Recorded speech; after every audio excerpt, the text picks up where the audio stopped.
Good morning, everyone. Bwana asifiwe. Today marks the climax of our revival service. And the theme today is a cry for restoration.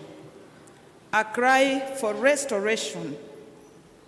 And then we are saying, do it again, O Lord. Psalms 85. In Psalm 85, Israel returns from Babylonian captivity. Israel returns to a city that is ruined, a fallen temple, and a mourning nation. And it is in this context, now the psalmist calls upon Israel to come to the Lord, be delivered from their bondage. In verse 1 to 2, we have the psalmist calling upon Israel to be set free from their sin. Is asking them, the Lord, to cover their sins. In this verse 1 to 2, Israel remembers the mighty works of God, how the Lord was favorable to their land, and how he restored the fullness of Jacob. The psalmist is reminding the Israelites how the Lord covered and forgave their iniquities and their sins. He talks of the Lord's forgiveness and mercy, which is unending, has no end. In Psalm 32, verse 1 to 11, the Bible says, "Blessed is the man whose sins are covered, whose the Lord, whose transgressions have been forgiven and whose sins have been covered." The Bible says, "Blessed is the man whom the Lord does not impute iniquity upon him."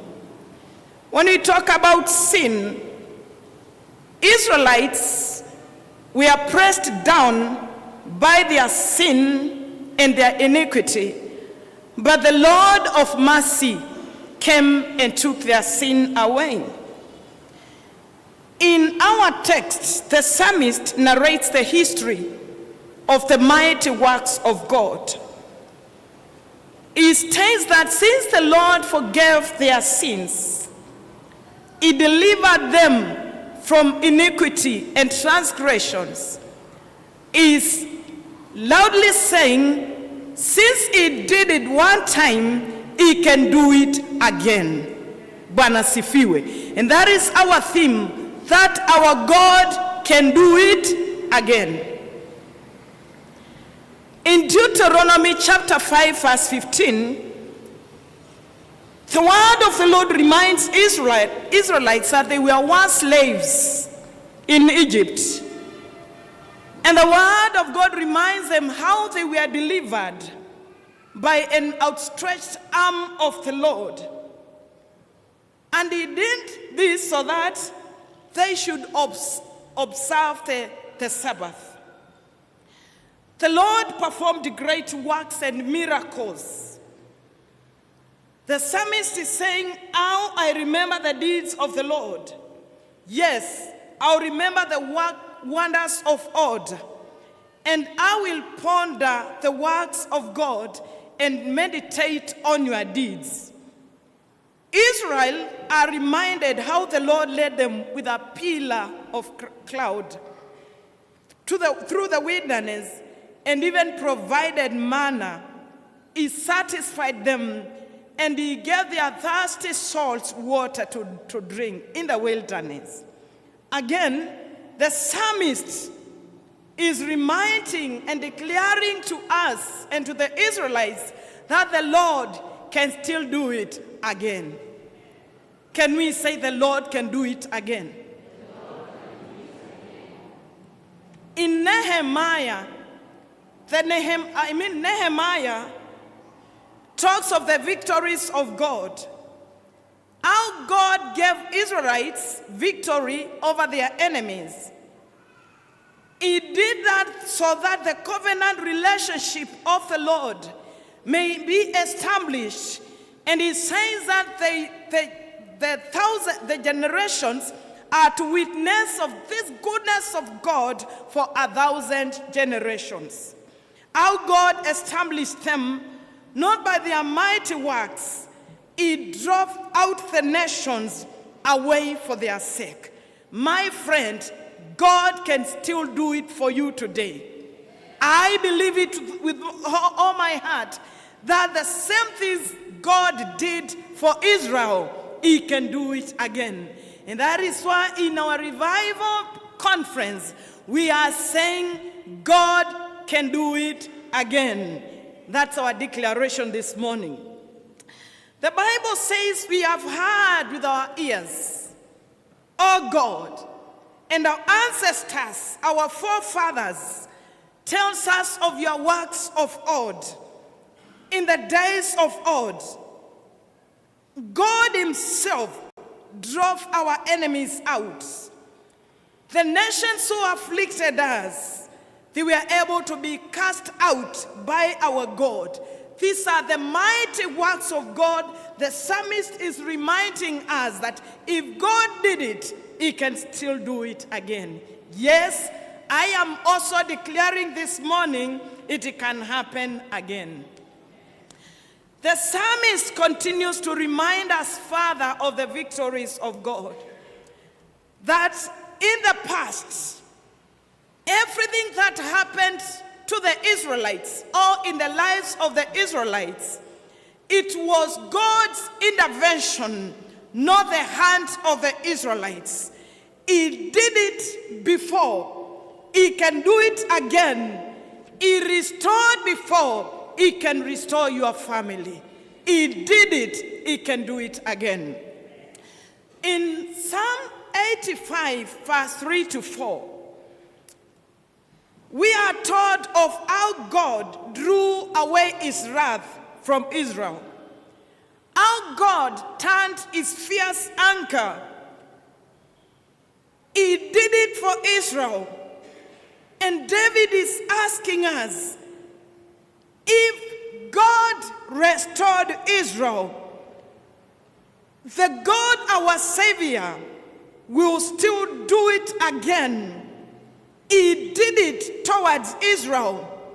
He discredited the nations that oppressed the Israelites. He can still do it for you, my brother and my sister. It is a true cry. It is a cry for restoration, a plea for restoration. Our Reverend talks of a week of healing. We shall be climaxed on Wednesday. God healed the Israelites. He can still heal you today. God restored families in Israel. He can still restore your family that the devil has destroyed. Psalmist is saying that the people were transformed by the power of God. The people of Israel are to be reconciled to God. He therefore calls upon them to have a renewed joy, a renewed relationship with the Lord.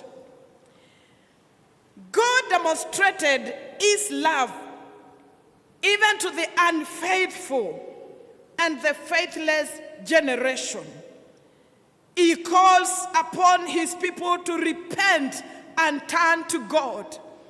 The psalmist is asking the Lord to cause his anger to cease and to grant his people salvation. In Psalm 85, the word salvation is repeated a number of times. Righteousness is repeated a number of times.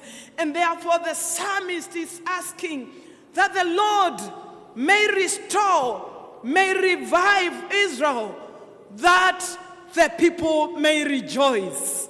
Where there is restoration, there is joy. That is why the Bible says, the joy of the Lord is my strength. Church of Christ, during this week, the Lord has spoken to us once again. He's continued to speak to us that it is time for revival. It is time for restoration. It is time to be reconciled back to God. One of the preachers, long time ago preachers, by the name Charles Spurgeon, he stressed that revival is not something earned or deserved, but it is an unmerited act of the gracious love of God. It is that unmerited grace of God's mercy upon his people. That revival is a gracious gift from God. It is not as a result of any human merit, but by the grace of God. Jesus, in John 3:16, a verse we all know, Jesus says, the word of God says, for God so loved it. Can we say together, church?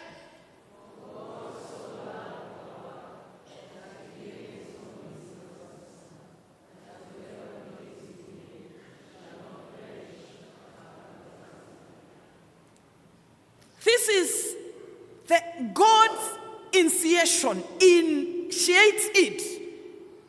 And you know, it's only those who believe or receive his name are granted this salvation. It's not a general thing. It's only for anyone who shall believe. Praise be to God. And in John chapter 1 verse 12, what does it say? That whoever believes, whoever receives. I'm remembering this song, Bwana ameutoa uzima bure, yule atakaye atapata bure. Bwana ametoa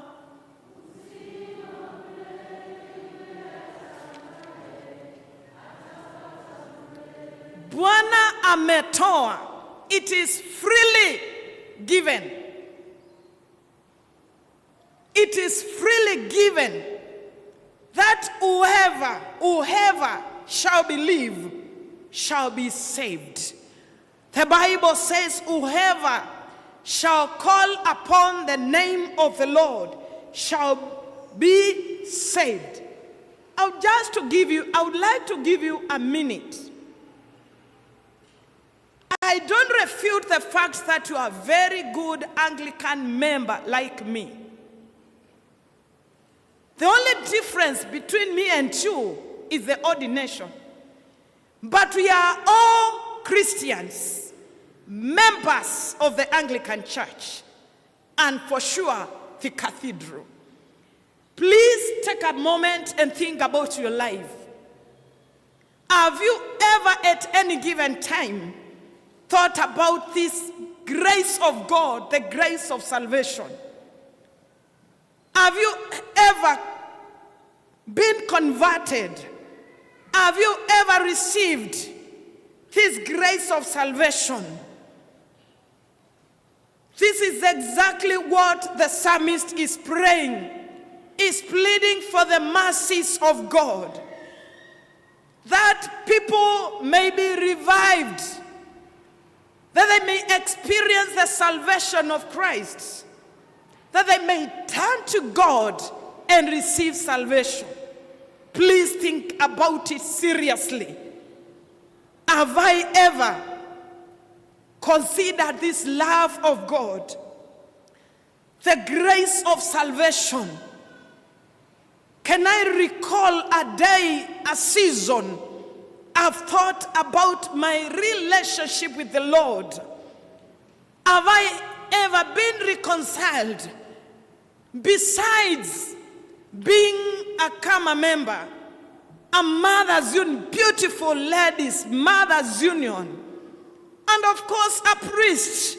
Have I ever given my life to Jesus? Have I received this grace? That is why the psalmist in verse 3, in verse 4 and 5, is saying, shall you, Lord, not revive us once again, that your people may rejoice? The psalmist is declaring the salvation of the Lord. And the Bible says the salvation of the Lord is very close, it's near to they that fear him. My brothers and my sisters, my fathers and mothers who are gathered here today, we are talking about revival, restoration. Revival means something is dead and it's coming back to life. Let me challenge a man or a woman in our midst, a young person. Once you were saved, you were committed to Christ. You served God in faithfulness, but you are lagging behind. That is why the message and the plea for restoration is coming to us this wonderful week of great revival. The psalmist is longing to see his people reconciled to God. My dear friend, think about your relationship. Once again, your relationship with God. Have you ever been converted? Have you ever turned to God as our sure foundation? In verse 5 to 7 of Psalm, the psalmist is declaring that God's love is greater than his anger. He yearns to see God's salvation displayed amongst the Israelites. God, as we gather here today, this morning, is longing to see our hearts being reconciled to him, to see us turn to him in true salvation. Habakkuk chapter 3 verse 2 prayed the same prayer as David prayed. And he said, "O Lord, I have heard of your fame. I stand in awe of your deeds. Renew them in our time." Bwana asifiwe. If I say renew them in our time, revive us again, we are going to receive it strongly, because that is what the Lord wants from us today. Habakkuk is saying, we have heard. What have you heard? What did you hear? Most of us are hearing of the political gimmicks, Matusi, and the many things that are happening in our nation today. What have you heard? Most of us are hearing the pain, the frustrations. But Habakkuk is talking of the love of God. My dear friends, can I say, even in pain, in frustration, our God is still working, is ready to transform our status. It doesn't matter what we may be going through, but our God, the same things he did in Israel, he can do it today and in our midst, in the name of Jesus. Can we all stand in awe of God and in the deeds of the Lord and ask the Lord to renew it in our time, and in our time he may show mercy. There are many things the Lord wants to renew, revive, restore in our midst. One, God wants to deliver us from the bondage of sin. He wants to transform us, move us from the pain of sin and bondage. Number two, the psalmist says, renew the joy of salvation. You are born again, you are a Christian, but you've been going through a lot of pain until at the back of your mind, you doubt this salvation.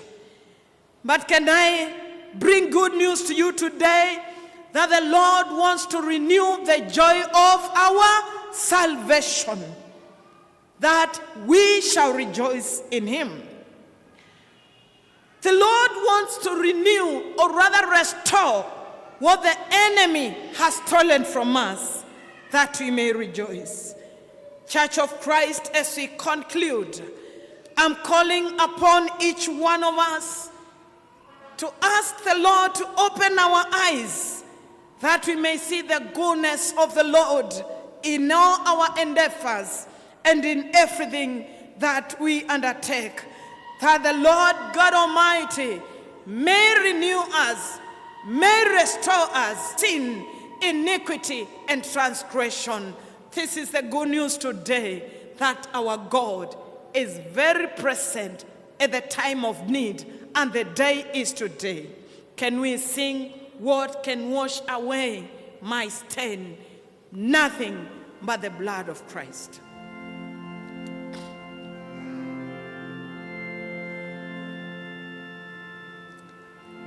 What can wash? Nothing but the blood of Jesus. Jesus, what can make me whole again? Nothing but the blood of Jesus. Oh, precious is the flow that white as snow, no other fount I know, nothing but the. In Kiswahili hakuna kabisa. Hakuna kabisa dawa ya makosa ya kututakasa, ila damu yake. Tuseme tena hakuna, kuna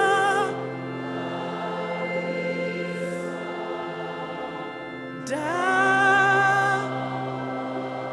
ya makosa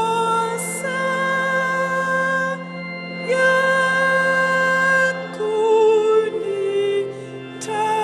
kunitakasa, ila damu yake Yesu. Our eyes closed in the presence of the Lord. The Lord wants to restore the joy of our salvation. What he did to the people of Israel, he can do it again for us. You have been battling with a decision because your marriage is breaking. The Lord restored the families in Israel. He delivered them from bondage. Maybe your children are depressed and very much involved in the issues of drugs. I still have good news for you today. The Lord can deliver your children from the same. He's a God of love and mercy. God is going to heal our families, our sons and daughters. The Bible says that our children shall be great in the land. This shall happen to us if only we believe and believe in the restoration of the Lord. We are going to pray today that the Lord may do it again for you. That He delivered Israel from the arms of the Assyrians, from the arms of the Babylonians. He can still do it for you today, for your family. As I sing Come and Reign, I'm going to lead Come and Reign, praise and worship. I'm going to ask you to humble before the presence of God. Shed off your pride. Shed off your position. Shed off your dignities. And tell the Lord to come through for your family. And if you are saying, Pastor, today, I believe God is going to do it again for me. As we sing Come and Reign, you are going to make your way from where you are seated and kneel before the presence of the Lord. And we are going to join our hands together and pray a covenant prayer. And your life will never be the same again. Your family will change for God's glory. Come and